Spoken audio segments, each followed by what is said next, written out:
नरूळ येथील आठवडे बाजाराचे आमदार नितीन पवार यांच्या हस्ते उद्घाटन करण्यात आले। कार्यक्रमाचे औचित्य साधून आरोग्य विभाग आणि प्राथमिक आरोग्य केंद्र औतूर अंतर्गत नरूळ आरोग्यवर्धिनी उपकेंद्र यांनी 100 डे कॅम्पेन अंतर्गत नरूळ येथे NCD BP sugar, sickle cell test, HBTB programme, कुष्ठरोग सप्ताह आणि आरोग्य शिक्षण विषयी माहिती देण्यात आली।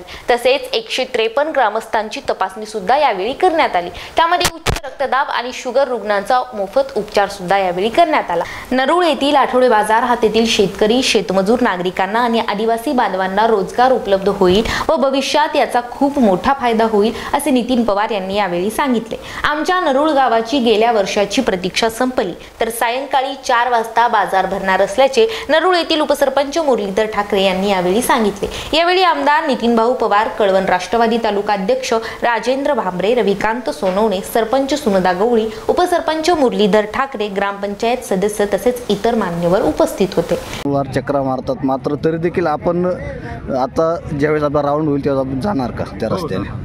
आणि लोकांनी गेलंच पाहिजे, कामाची गुणवत्ता बघितली पाहिजे, काम व्यवस्थित होत आहे का नाही, तर लोकांनी तिथं गेलं जाऊन काही अडचणी असल्या त्या लोकांनी मला सूचित करावं, आपण ते काम व्यवस्थित सुरळीत कसं करण्यात आलेलं आहे त्याबद्दल आपण नागरिकांना आणि प्रेक्षकांना काय सूचना करणार? निश्चितच या सर्व ग्रामस्थांनी आठवडे बाजार सुरू केल्यामुळे त्याबद्दल मी या सर्व या भागातील ग्रामस्थांचा प्रथम आभारी आहे। बाजार याच्यासाठी होणं गरजेचं आहे, प्रत्येक भागातील लोकांना काही लोकांकडे सुविधा नसते, त्याच्यामुळे हा जो काही आठवडे बाजार सुरू केला आहे तो निश्चितच चांगला। आणि रवींद्र आहेर, स्टार महाराष्ट्र न्यूज, कळवण, नाशिक।